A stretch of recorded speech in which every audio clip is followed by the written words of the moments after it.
Okay, time to talk a little bit about the Saab. So this is a 2007 Saab 9.3 Aero. You guys know the drill on that one, 2.8 liter V6 24 valve. The only thing we really have done to it is we use conditioners for the fuel, the oil. I really like the Z-Max stuff. I kind of throw that in about every 30,000 miles. Other than that, we'll use seafoam or something like that in the fuel, and also use Startron Enzyme fuel treatment. This works really well to get rid of these symptoms of alcohol in the gasoline. I went ahead and basically put it in my wife's car without telling her, and as she was driving for a few days, asked me if there was something I did. So that was like the double-blind taste test, and she could really see the difference. You don't need a whole lot. Let's see here. For the Startron, right there at the bottom, the little line that says Saab, it's only a few ounces to treat the entire tank. If I used it in my FJ, it would go up to that second line. Otherwise, I use Lucas. I kind of use that in my truck. It seems to like it. Not every tank. If it's going to sit for a bit, if I have to take off overseas, fly or something like that, I'm going to be gone a while, I'll throw that in. But the Startron for the fussy engines like the Saab, again, this works really, really well. It's a little pricey, however, a container like this goes a long way because you don't need a whole lot when you put it in to the Saab on a full tank. Okay, the gas cap. It's one little thing that can actually creep up on you. The gasket starts to go bad after a while, and then you get a fuel code, and we took it into the dealership, and of course, not the dealership, I'm sorry, into a service tech, and he thought it was the fuel pump and all this stuff, so I went ahead and ordered from Aero parts a new gas cap, put that on, started the vehicle, and it was gone. So that's pretty much all it was. It can't leak at all, otherwise you will get a fuel fault. However, that's all it was. In the back of the car, again, this is my wife's car, so she takes really good care of it, does all the waxing, the trim type dressing that she uses. The one thing that we did do is we went ahead and replaced the Saab Emblems. Euro parts had it for a short time on sale. Oh my God, they were steel. So we replaced the two emblems, and at the same time, we replaced the emblems on the wheels. If you look and see in there, what we switched over to was power stop brakes and rotors.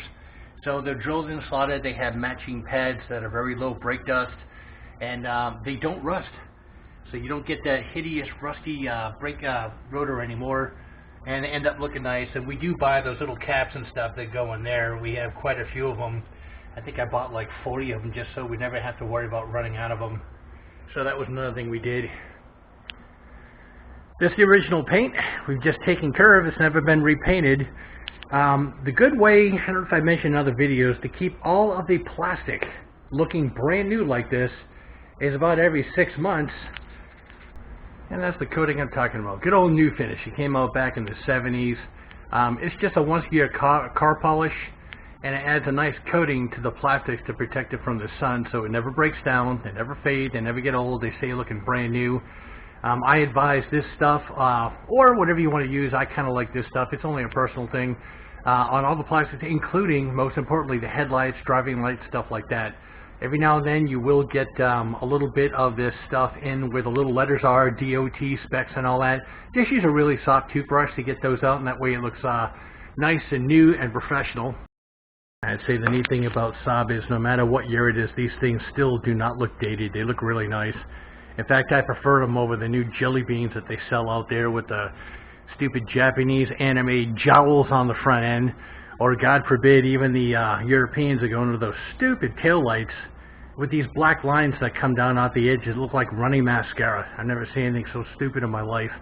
And good old Audi, they started with the Mack truck grill, and all the Asian companies follow. So now the fronts of cars are just hideous with no bumper and this stupid grill. These handles here go bad after a while. They get all squishy and sticky, and the European cars just seem to have that problem. So every now and then I'll buy a new set from Euro parts, yank the old ones off and snap them on, which is kind of cool. And it goes for a lot of the stuff on the inside. I think I talked before about replacing all the speakers. Down in the door, a 6-inch round works well. However, it's hard to find a mount that can actually work in this door. So I took the old speakers, which had the mount cast into them. They said Bose, but oh my God, they were the most horrible Bose speakers I've ever seen. Paper cones, double paper cones, and that was only 5 inches. So if you take the speaker out of the old one, you know, the original speaker, and just cut the top off where that mount that's built into the speaker meets the speaker itself, and then what it is, I took the new 6-inch round and hot glued it to that, and that way I had a mount that just screwed right into place. So that worked out really well. On the inside, through the original radio, we like that. Again, she takes care of it really well inside here. She's tiny, so she's got her little booster seats. In the back, it was starting to get pretty ratty as far as the parcel shelf goes. And you guys know, you just take these seats down, and there's a couple little pushing plastic bits. Then you grab that parcel shelf and pull it straight out. So it was looking pretty bad. It was all chewed up by the sun before we got the windows tinted with some UV protection and all that stuff. So I actually called Aero in Sweden, and they still had everything. So they made it along with all that plastic stuff that you see that's all built into it. And the whole thing was about $300. Anytime you guys have a part that you need, if you can't find it on Euro parts or Saab parts or something like that, and it says discontinued, it's not. Get a hold of Aero in Sweden, tell them what you're looking for. They'll either pull it out of some old stock or they will build you a new one. Then they'll ship it to the States, like say Euro parts or something like that, and you can go ahead and buy it locally so you're not paying for shipping or any of that stuff. All it takes is a quick phone call, not a phone call, an email for those guys, and they're on top of it. They usually answer you within 2 days. So again, just get a hold of Aero direct. Back of the car, she takes really good care of it. Again, she keeps it all vacuumed out, keeps it all organized, nothing's busted up or any of that stuff. Even here, she's really careful. She has this little thing here she bought from Saab that kind of telescopes over this to go ahead and protect this area here from scratches and all that. This little thing in here we did get from Saab originally installed. That is kind of nice. And just recently I found these. I kind of like them. I have them on my FJ also. They're reflective, and you guys already have them in the doors. They're round and they're red, and of course this one here I just wanted in the back in case for some reason it's nighttime and it just gives a little bit of extra visibility. But again, take care of your molding and stuff too. Keep it clean. Keep this track here cleaned out. Do not let leaves and all that stuff build up in here, because then they hold water and then you get rust. So she keeps that cleaned out, and she keeps these dressed and stuff too to try to get them to last as long as possible. I know I've covered under here a little bit before. Up in here, this is the original lining for the actual hood. This one here actually digs in. So I use like kind of this, it's kind of a gray, rubbery, pretty tough stuff that you put down on a step so that you don't slip. Then I went in and hit it with some undercoating to make it black. Took all the original little garbage things out of here and actually put these in. And then behind it, instead of them just going to the hole, each one of these holes has a grommet. That looks a little bit different because that was replaced. The old one used to be really small, and then it starts to peel off and actually look like garbage. So this is just a big sheet of aluminized insulation that you can get from AutoZone or something like that. I went ahead and put it on with some contact cement, put it on the black, put it on the back of this, let it sit till it was tacky, press them together. It's not going anywhere, and I made it about twice the size of the original. That way that's all protected. Really easy. Down here I covered it before, added a ton of insulating tape, kind of a tape version of this stuff here, and that protects those hoses down there. Every now and then, if your caps here, if they start getting crunchy, brittle, go to Euro parts, buy some replacements. They're not that expensive at all. And yeah, not only does it make it look better, but again, once it starts to get discolored, especially this guy here, keep an eye on that. You don't want that going on you. Oh, let's see here. Kind of wired this into the actual battery. So a little battery tender goes on here, and then we can actually top this off. A lot of people don't have a clue. We just took it in for, I forget what she had done to it, but the chatterheads don't even have a clue that this is actually a working device. It's not just a dress-up cover. There's two tabs back here that it goes into first. You lower the front, you turn these a quarter time, and that a quarter turn, that's what locks them into place.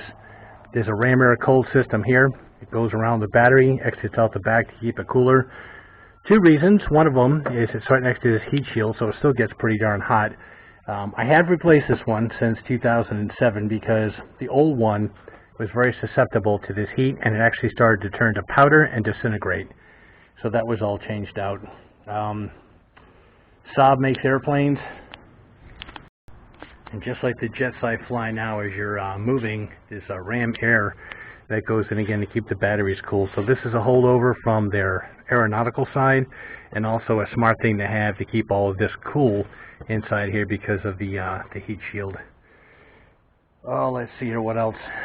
Just put a little bit of protective vinyl tape on here. All this stuff just seems to rub over time, and I didn't want that eating in there and causing a bunch of rust and stuff. So that was another thing. Other than that, little K&N. That's the first thing I did when we got this, is put a K&N air filter in it. Add a little bit more airflow. It's already got the dual exhaust, so anything for promoting more air in, more air out, give it a little bit more power. And again, the lights, they're all original. Everything's original on this. And again, it's all about just taking care of it and keeping that coating or wax, whatever you want to use, on all of your plastics to keep everything looking new. This strut here, I forget where I got it from, an aftermarket company, but it's kind of neat because when you buy the aftermarket ones, they're pretty much guaranteed for life, where the original ones from Saab are expensive and they just don't last. This one here, that's the company right there I ended up buying it from. Of course, I went through Amazon, saved a bunch. Down in here, this gave us a surprise one time when her windshield wipers stopped working. And it's really a shame because the arm that's inside the windshield wiper mechanism here was fine, along with the motor. But the little cheap plastic bushings, I don't know why they didn't make them out of nylon. The cheap plastic bushings basically just disintegrated and cracked. And while I could, I was able to actually find a whole bunch of those bushings, and I bought a bunch. So now, the next time I don't have to replace the whole arm assembly, I can just replace the bushings that are on there. And it's really easy to do. They just snap in place. So that was another thing. Again, she does the same thing, keeps this clean. It's kind of like the motorcycles I have. If you keep it clean, it's less work. You don't have to worry about having to spend just hours scrubbing something down. It's just a lot easier just to go ahead and keep the stupid thing clean from the beginning. I opened up as many connectors as I could, and while I had them open, I gave them some dielectric grease. Again, it helps to keep the moisture out, promotes conductivity, and prevents corrosion. So any little plug that I could open up, I went ahead and added it. If I take it apart and it has nothing in it, before I put it back together, if it's electrical, it gets the dielectric grease. Let's see here, what else? These are really easy to replace. It's all one piece. And just like the front, if you take your time, use a little slippery dish soap, you can actually pop that in without having to touch the glass. And the first time I experienced that was this front one here. Some of you guys might have one where this is all disintegrated. It gets sticky, and then it comes off, and then you can see the silver, and it makes your car look like a piece of junk, just this one stupid little strip. So I got this from Aero parts. You just peel these off, these side ones here, pull this one out, make sure it's really clean, add the dish soap, and slowly start pushing this, because it's a channel like this, so you want to push it at an angle, just slowly. And once you started it, you can actually knock one of these out in about 10 minutes. So that's kind of cool. Yeah, I know it's clean. She's got about 90,000 miles on this thing. But it's a lot easier to, if you keep it clean, it's a lot easier to keep clean. And of course, if you get a lot of dirt on there and it mixes with oil, it actually forms an insulation, which makes the engine run hot, which means at the end of the day, it's not going to last as long over time as an engine that's clean and runs a bit cooler. So that's it for under the hood, strut, again the heat shield, and replacing these little guys here. And one of the little things, when we first got this, that little module there was actually sold by Saab. It wires into the radio. I wish to God it could use these little buttons here, but it doesn't. And there's a little bit of a problem with that, and I'll kind of explain that in a bit. This car was originally designed, had electronics mounted underneath the parcel shelf in the trunk, and you could actually pop a SIM card in there and give your car its own phone number and everything else. But they deactivated this because they wanted to use that stupid piece of crap GM OnStar garbage. And even though we put this in, it doesn't look too bad. But then, of course, up there, it's got its own little microphone. I wish we could have just used the mics that were in this, but it didn't wire in that way. So these are useless, which is really a bummer. And I'll show you where that would actually be in the trunk. Now we really got the shit end of the stick when you bought these because of GM. They got to screw everything up. So the way that they come in Europe is down here on the parcel shelf. Okay, right up here, there's a big box that's mounted in here. It's got all the electronics and stuff, and it has the little SIM card and all that, and it activates everything. It's incredible how much it does. There's the speakers I put in to replace the originals. So I didn't have that. So I actually called, this is before they went out of business because of GM, called Saab in Sweden, and I spoke to a tech. And he was really cool because he said, hey, instead of you making the call, let me call you back. We'll pay for the call. So I thought that was really neat.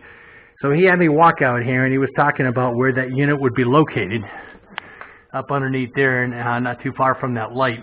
And he was just absolutely stunned that it wasn't in there, that GM didn't put it in, and everything was removed so they can put their stupid little OnStar. Not even the wiring is up in there, the harness for that. Otherwise, I would have ordered the darn box and put it in myself, but everything has been emptied out. It's not in there. It's only for GM's OnStar. Unfortunately, the tech, I never heard from him again because they moved him in departments because he was too helpful, which is kind of a bummer. But what we should have done is gone to Sweden and actually had the car built there and then took it to the U.S. so that way it would have had everything in it. You still pay for, shipping the car over here, so not that big of a deal. But we didn't think about it, so that was a mistake that we'll have to live with for pretty much the life of this car. But that's what's missing. And it's neat because over in Europe, like I said, they pop a SIM card in there, and it gives your car its own identity, and everything works. Of course, today they have stereos and have a Bluetooth function and all that, but again, in 07, they didn't quite have that stuff. So let's see here, what else? Yep, she likes to polish up her exhaust pipes and stuff because she wants it to look new. And again, we bought it in 07, original paint. You just take care of the darn thing. Keep it garaged when you can, or if you can. And you have a car that looks new pretty much forever. That's it, guys. That was pretty boring. There's not too much I could show you that was new. I don't really have to do a whole lot to this car. So anything else I come up with, I'll try to let you know.